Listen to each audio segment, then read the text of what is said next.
हरे कृष्ण कृष्ण कृष्ण हरे हरे, हरे राम राम राम हरे हरे, हरे कृष्ण। तो देवहूति माता जब भगवान श्री कपिल देव से दिव्य ज्ञान की अभिलाषा कर रही हैं, इसी अध्याय में ये 11वां श्लोक है। श्रीमद् भागवतम में 30वें कैंटो के 25वें अध्याय का 11वां श्लोक। तम त्वागताहं शरणं शरण्यं स्वभृत्य संसार तरो कुठारम् जिज्ञासयाहं प्रकृतेः पुरुषस्य नमामि सद्धर्मविदां वरिष्ठम्। तो माता भगवान के लिए प्रार्थना कर रही हैं कि मुझे ज्ञान दीजिए। इसका पहला भाग हमने पिछले सप्ताह पढ़ा था और आज हम इसके दूसरे भाग को पढ़ रहे हैं, जहां पर माता देवहूति अपनी प्रेयर्स को आगे कंटिन्यू करते हुए कहती हैं कि हम पर आप कृपा करिए। वो जानते हैं कि भगवान ही सबके वास्तविक आश्रय है, दूसरा कोई नहीं है।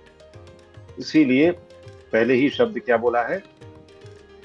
तम त्वा गता हम शरणम शरण्यम। शरणम शरण्यम, आप ही शरण्य हैं हम सबके लिए।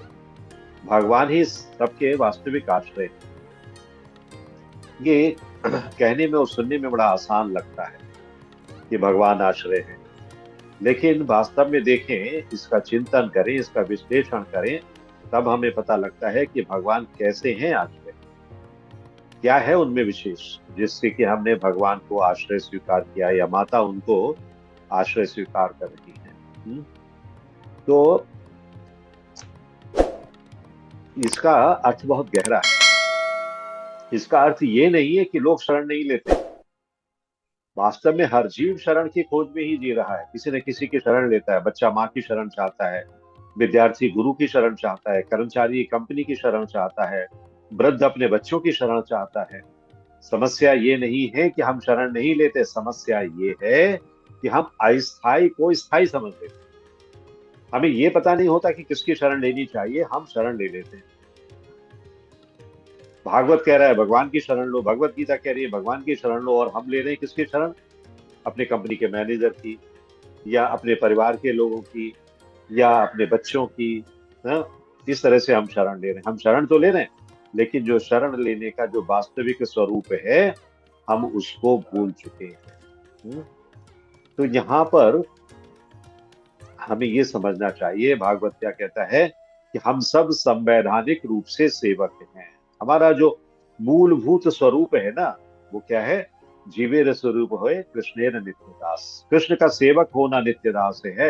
नित्यदास के रूप में कृष्ण का सेवक होना जीव का स्वरूप है, ना कि किसी और का सेवक होना। और सेवक होना हमारी बनाई हुई पहचान नहीं है, ये हमारा स्वभाव है। भगवान ने ही हमें दे रखा है कि तुम्हें हम जन्म दे रहे हैं, पृथ्वी लोक में भेज रहे हैं, मेरा ध्यान करो, मेरी सेवा करो, और वापस में जब अपना उद्देश्य पूरा हो जाए तो वापस मेरे पास आ जाओ। लेकिन हम सब ये भूल जाते हैं। यही कारण है कि मनुष्य कभी ये नहीं कह सकता कि मैं किसी का सेवक नहीं हूं। वो सेवक तो है किसी ना किसी का, लेकिन भगवान का है कि नहीं है, वो एक बहुत बड़ा क्वेश्चन मार्क है। यदि वो भगवान की सेवा नहीं करता है तो वो किसकी सेवा करेगा? धन की, पद की, प्रतिष्ठा की, अपने शरीर की, मन की, समाज की या देश की सेवा करने लगता है। भगवान की नहीं। भगवान की छोड़कर बाकी सबकी करता है, भगवान की नहीं करता है।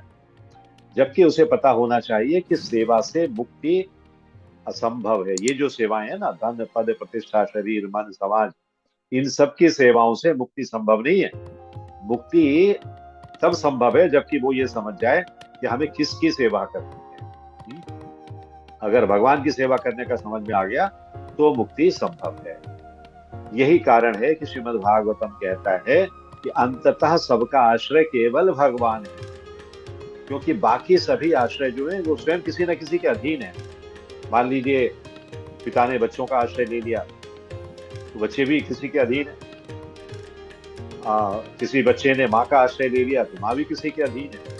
किसी कर्मचारी ने अपने अधिकारी का आश्रय ले लिया तो अधिकारी भी किसी के अधीन है। कोई इंडिपेंडेंट नहीं है भगवान के अलावा। तो जो स्वयं मृत्यु काल और परिस्थितियों के अधीन है, वो किसी को अंतिम सुरक्षा कैसे दे सकता है? जो खुद असुरक्षित है वो दूसरे को क्या सुरक्षा प्रदान करेगा? इसलिए माता देवहूति ने ये नहीं कहा कि आप मेरे पुत्र हैं इसलिए मेरी सहायता कीजिए, बल्कि कहा कि आप शरण्य हैं, आप सबके शरण के योग्य हैं, सभी को शरण आपकी लेनी चाहिए। हाँ? ये कोई संबंध की बात नहीं है माता और पुत्र के बीच में, ये तत्व की बात है, जो फंडामेंटल है उसकी बात है, ज्ञान की बात है कि हमें किसकी शरण लेनी चाहिए। इसी क्रम में ये बताया गया है कि कपिल देव भी शरण्य है, क्योंकि वे भगवान के अवतार हैं। तो यहाँ पर एक बहुत बड़ा फिलॉसफी, एक बहुत बड़ा सिद्धांत स्थापित होता है, और वो क्या है कि भगवान एक हैं पर उनके रूप और अवतार अनंत हैं। हम देखते हैं बहुत सारी कथाएं हमने सुनी है, भगवान के पास टाइम सुन रखे हैं, है ना।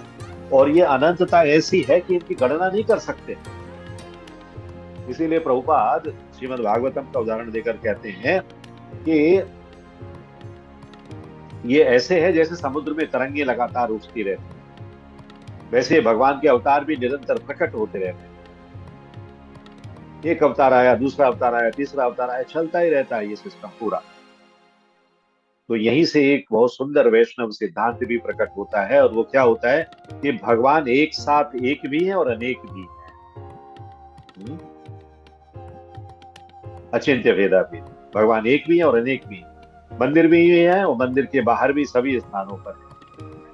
तो ये कोई तर्क का विषय नहीं है, हम लॉजिक से नहीं समझ सकते, इसको हमें अनुभव से समझना चाहिए और ज्ञान से समझना चाहिए, श्रद्धा से समझना चाहिए। प्रभुपाद उदाहरण लिखते हैं कि भारत में हजारों मंदिर हैं और हर मंदिर में भगवान का विग्रह है। कोई कह सकता है इतने कृष्ण कैसे हो सकते हैं? तो भागवत उत्तर देता है कि कृष्ण विभाजित नहीं होते हैं, वे विस्तारित तो होते हैं। इसीलिए भगवान असंख्य जीवों के हृदय में बैठे हुए हैं। तो ऐसा नहीं है कि भगवान कारणोदकशाही सागर में है ही नहीं, वहां से समाप्त हो गए क्योंकि सब जगह वितरित हो गए, डिस्ट्रीब्यूट हो गए, नहीं है। वो वहां भी है और यहाँ भी है, और सब जगह पूर्ण रूप में, कहीं भी अपूर्ण रूप में नहीं। इसीलिए कहा है कि कृष्ण, भगवान श्री कृष्ण विभाजित नहीं होते, वो हमेशा पूर्ण बने रहते हैं, अपने विस्तार करते रहते हैं। वे वैकुंठ में भी है, मंदिरों में भी है, और साथ ही साथ हर जीव के हृदय में भी परमात्मा के रूप में विद्यमान है। तो इसमें आज की रीडिंग में हमने पढ़ा, कर्म का सिद्धांत भी स्पष्ट करते हैं कि प्रभुपाद कैसे कर रहे हैं कि भगवान हृदय में साक्षी है, हमारे हृदय में साक्षी के रूप में बैठे हैं। कैसे? उपद्रष्टा अनुमंता चा, भगवद गीता में कहते हैं ना। तो ये जो उपद्रष्टा अनुमंता चा जो है वो क्या है? भगवान जब यहाँ बैठे हुए तो हम क्या सोच रहे हैं, क्या चाह रहे हैं, क्या कर रहे हैं, सब उनके सामने प्रकट हो रहा है। हम उसे छुपा ही नहीं सकते। हम कितने भी अंधकार में कमरे में जाकर बैठ जाएं कि हमें अब कोई नहीं दिख रहा है, लेकिन फिर भी भगवान तो यही बैठे हुए हैं ना, कहाँ लेकर जाओगे आप? इसलिए कर्मों का फल किसी संयोग से नहीं आता है कि इसने बता दिया, उसने बता दिया, मेरे कर्म उजागर कर दिए, लोगों को पता चल गया। फल इसलिए आता है क्योंकि साक्षी तो स्वयं भगवान है, इधर बैठे हुए, कि कोई कहे या ना कहे, भगवान को किसी की चिंता नहीं है, किसी के साक्ष्य का इंतजार नहीं करते हैं, क्योंकि वो खुद देख रहे हैं। इसीलिए कहा गया उपद्रष्टा अनुमंता चा, उपद्रष्टा है, आप देख रहे हो, वो आपको साथ साथ देख रहे हैं। तो अब यहाँ एक गंभीर प्रश्न उठता है कि यदि भगवान सब देख रहे हैं तो फिर वे हमें पाप करने की अनुमति क्यों देते हैं? इसका उत्तर भी श्रीमद् भागवतम में दिया गया है। भगवान कभी नहीं कहते हैं कि तुम गलत करो, गलत करने के लिए भगवान कभी प्रेरित नहीं करते हैं, वे केवल यही कहते हैं मेरी शरण में आओ। तो जब भगवान अपनी शरण में बुलाते हैं तो शरण में आना तो गलत नहीं है, और जब आप भगवान की शरण में आ जाओगे तो फिर कोई गलत काम नहीं करोगे। सीधी सीधी बात है, क्योंकि भगवान की शरण में आने के बाद आप कोई गलत कार्य करने का साहस ही नहीं जुटा पाएंगे, भगवान आपको नहीं करने देंगे। लेकिन जब तक आप भगवान की शरण में नहीं हो, आप माया की शरण में हो, भौतिक जगत की शरण में हो, तो भगवान फिर कुछ नहीं करेंगे। आप गलत करना चाहते तो गलत करने देंगे, क्योंकि आप उनकी शरण में हो ही नहीं। तो जीव की यही समस्या है कि वो बार बार यही कहना चाहता है, मैं ये करूंगा, वो करूंगा, ऐसा करूंगा, वैसा करूंगा। तो जीव जब अपनी इच्छा पर अड़ा रहता है तो भगवान उसकी स्वतंत्रता का सम्मान करते हैं। ये जीव ही है एक ऐसा ह्यूमन बॉडी में जिसको कि भगवान ने स्वतंत्रता दे रखी है, और किसी को स्वतंत्रता नहीं दे रखी, किसी को भी नहीं। एक मक्खी, मच्छर, शेर, चीता, हाथी, घोड़ा, बैल, गाय, बैल, बकरी, कुछ भी क्यों ना हो, किसी को भी स्वतंत्रता नहीं दे रखी है, सिर्फ एक इस ह्यूमन बॉडी में मानव को दे रखी है। कोई भी जानवर है, उसको रस्सी से बांध कर रखा है मालिक ने, उसकी कोई स्वतंत्र इच्छा नहीं है, वो चाहे तो रस्सी खोलकर बाहर घूमने नहीं जा सकता, वो चाहे तो मंदिर में जाकर भगवान के दर्शन नहीं कर सकता जब तक मालिक नहीं चाहेगा। मालिक चाहेगा तो उसे खोल कर लेकर जाएगा, घुमा कर ले आएगा। तो जब जीव पर यह स्वतंत्रता की इच्छा है, तो भगवान कहते हैं ये इच्छा तुम्हारी है, तुम इसका जैसे चाहे उपयोग करो। वे अनुमति देते हैं लेकिन जिम्मेदारी नहीं लेते हैं। कहते हैं भाई मैं परमिशन दे रहा हूं, तुम करो जो तुम्हें करना है, क्योंकि मैंने तुम्हें आजादी दे रखी है। अब तुम जैसा करोगे वैसा भरोगे, वो तुम्हारी इच्छा के ऊपर है। ये अनुमति ऐसे ही है जैसे कोई पिता पुत्र को बार बार समझाने के बाद कहता है, पुत्र नहीं मानता है तो कहता है अच्छा ठीक है कर लो, जो होगा तुम ही भुगतना। ऐसे ही भगवान कह देते हैं ठीक है तुम्हारी बहुत इच्छा है तो कर लो, जैसा परिणाम आएगा तुम जानना, मुझे क्या लेना है। हाँ, तो यही कर्मों का खेल है। इसलिए भागवतम स्पष्ट कहता है कि भगवान कर्म फल के कर्ता नहीं है, वे केवल साक्षी और अनुमति देने वाले। तो वास्तविकता क्या है हमारे जीवन की, कि हम स्वतंत्र नहीं हैं। हम स्वतंत्र दिखाते हैं अपने आप को कि हम स्वतंत्र हैं, but we are not independent. हम स्वतंत्र नहीं हैं, हम केवल स्वतंत्र होने का दावा करते हैं, और यही माया है, क्योंकि ये झूठा दावा है। तो आत्म साक्षात्कार जो सेल्फ रियलाइजेशन है, इसका अर्थ क्या है, ये स्वीकार कर लेना कि मैं भगवान पर पूर्णता निर्भर हूं। सिर्फ इतनी ही बात स्वीकार कर ले जीव, तो उसका कल्याण हो जाता है। क्योंकि जब आप किसी पर निर्भर हो जाते हो, जैसे बच्चा आप पर निर्भर होता है, तो आप उसका पूरी तरह से ख्याल रखते हो। छोटा बच्चा है, मान लीजिए 2 साल का, आप उसे उछाल रहे हो, हवा में उछाल रहे हो, आप भी आनंदित हो रहे हो, बच्चा भी खिलखिला रहा है। बच्चा कभी रो नहीं रहा है, परेशान नहीं हो रहा है कि मुझे क्यों उछाल रहे हैं, 4 फीट ऊंचा उछाल दिया हवा में। उसे पता है कि नीचे मेरे पिता के हाथ हैं जो मुझे पकड़ लेंगे, इसलिए वो खिलखिलाता रहता, हंसता रहता। उसी तरह से जब शरणागत हो जाता है जीव, तो पूरे जीवन प्रसन्न रहता है, उसे कोई चिंता नहीं होती, क्योंकि भगवान है ना, संभाल लेंगे मुझे, मुझे क्या करना है। यही आत्म साक्षात्कार है, कि वो पूर्णतः भगवान पर निर्भर हो जाता है। यही भाव यहाँ पर चैतन्य महाप्रभु के श्लोक में, जो शिक्षास्त्र खंड का 5वां श्लोक है, श्रील प्रभुपाद इसको उल्लेख करके बताते हैं। आइनंद तनुज किंकरम पतितम माम विषमे भवाम बुधौ, कृपया तव पाद पंकज स्थित धूलि सदृशम विचिंतया। प्रिय भगवान कृष्ण, हे भगवान कृष्ण, हे नंद महाराज के पुत्र, आइनंद तनुज। जब भगवान चैतन्य महाप्रभु खुद भगवान ही है, भगवान श्री कृष्ण, लेकिन यहाँ भगवान श्री कृष्ण के लिए वो एड्रेस कर रहे हैं उन कृष्ण के लिए जो नंद के पुत्र हैं, इसलिए उन्होंने यहाँ पर नंद तनुज कहा। वरना ये भी कह सकते थे कि हे निमाई, निमाई है ना, खुद अपने आप के लिए बुला रहे हैं, लेकिन नहीं, वो भगवान के उस वाले स्वरूप के लिए याद कर रहे हैं, या अपने ही उस वाले स्वरूप के लिए याद कर रहे हैं जो कि नंद के पुत्र के रूप में अवतार दिया। इसलिए कहते हैं आई नंद तनुज किंकरम, मैं आपका नित्य दास हूं, किंकर हूं। किंकर मतलब कूड़े के सदस्य, पर किसी प्रकार में इस अज्ञान के समुद्र में गिर पड़ा हूं, अज्ञान का समुद्र। कृपा करके इस मृत्यु सागर से मेरा उद्धार कर दीजिए, और अपने चरण कमलों की धूलि के कण के रूप में मुझे स्थान दीजिए। कहाँ स्थान दीजिए, आपके चरण कमलों में जो धूल लगी हुई है ना, उसका एक कण के रूप में स्थान दीजिए। तो ये ज्ञान हो जाना कि मेरी क्या स्थिति है, ये सबसे बड़े अज्ञानता का नाश है।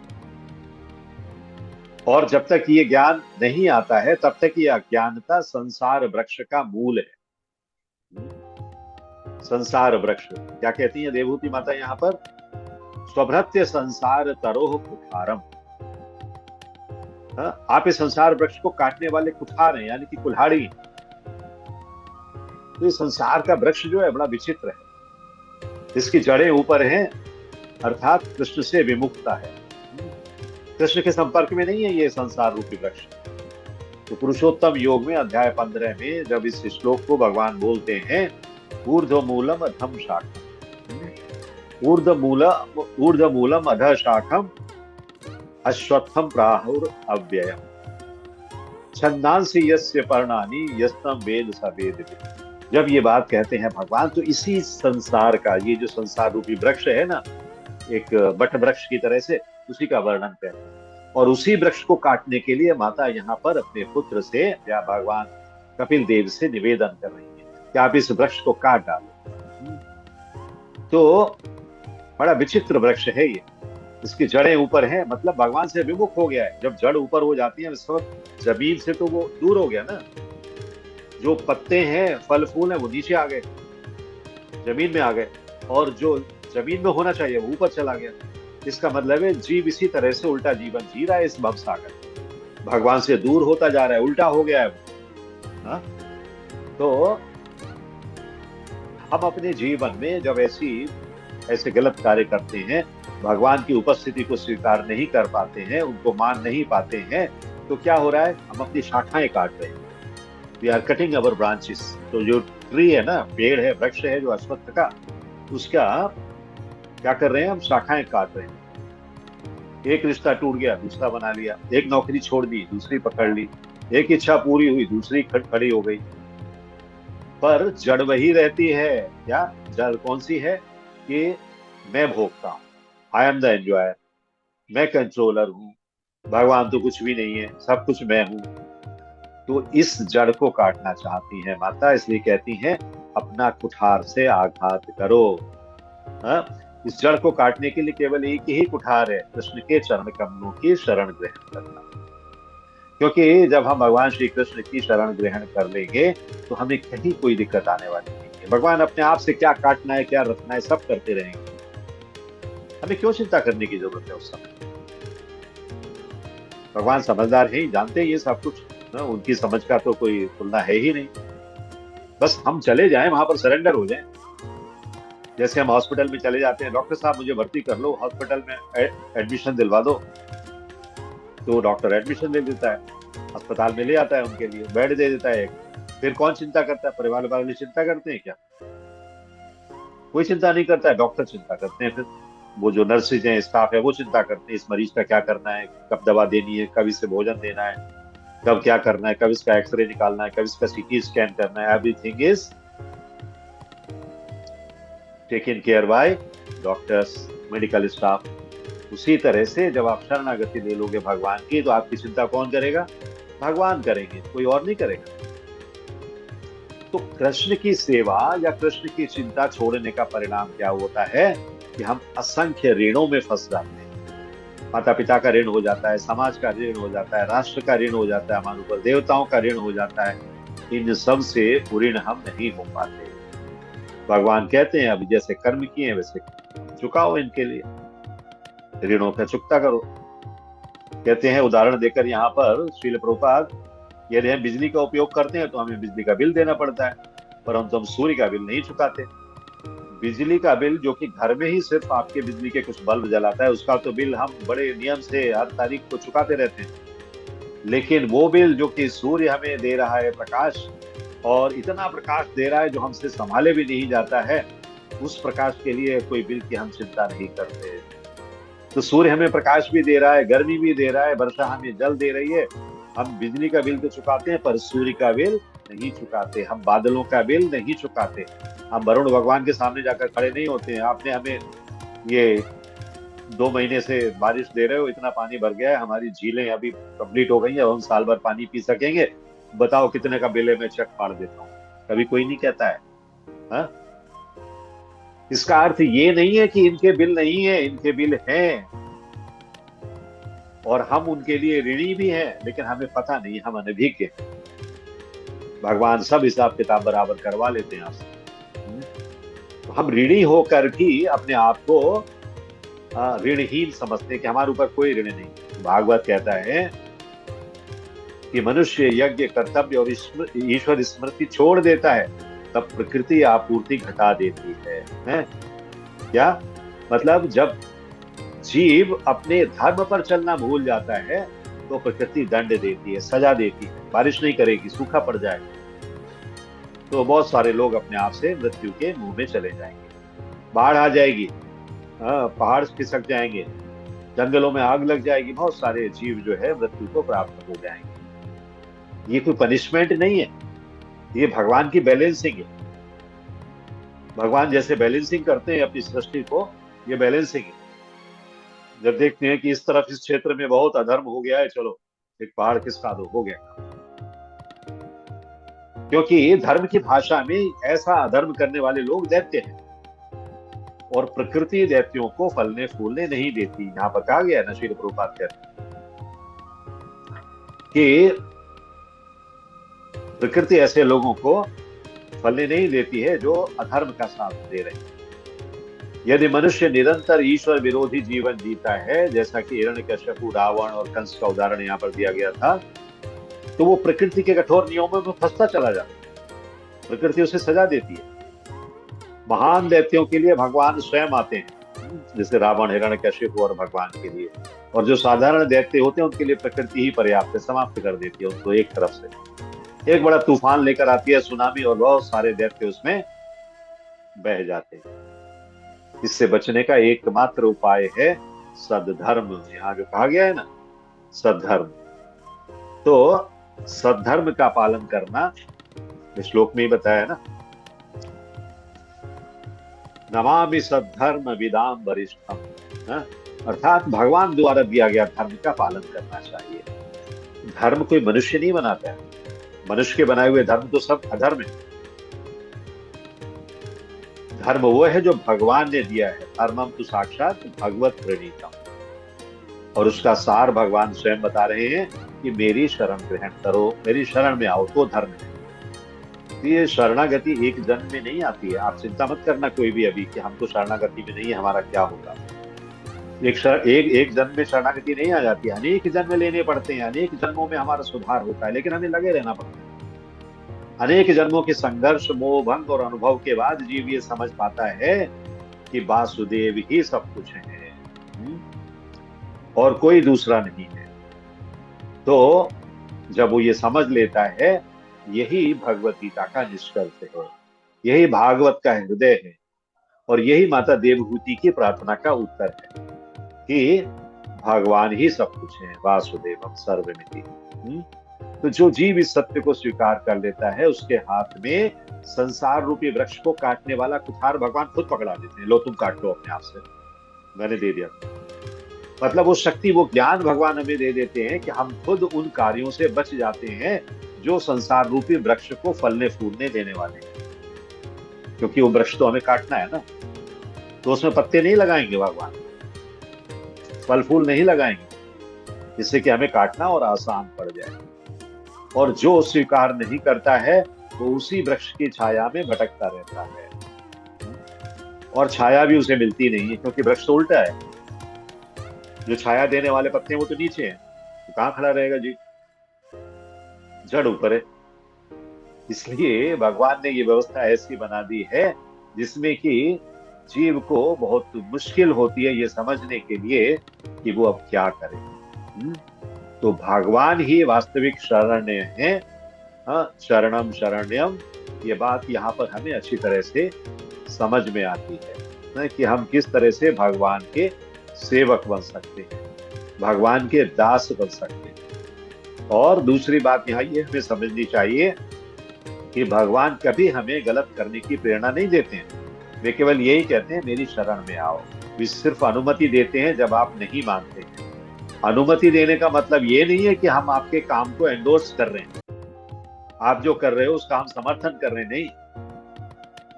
हमने परमिशन दे दी क्योंकि आप बहुत जिद पर अड़े हुए हैं, आप कर लो, लेकिन इसके फल आप ही भुगतोगे, हमारा इससे कुछ लेना देना नहीं।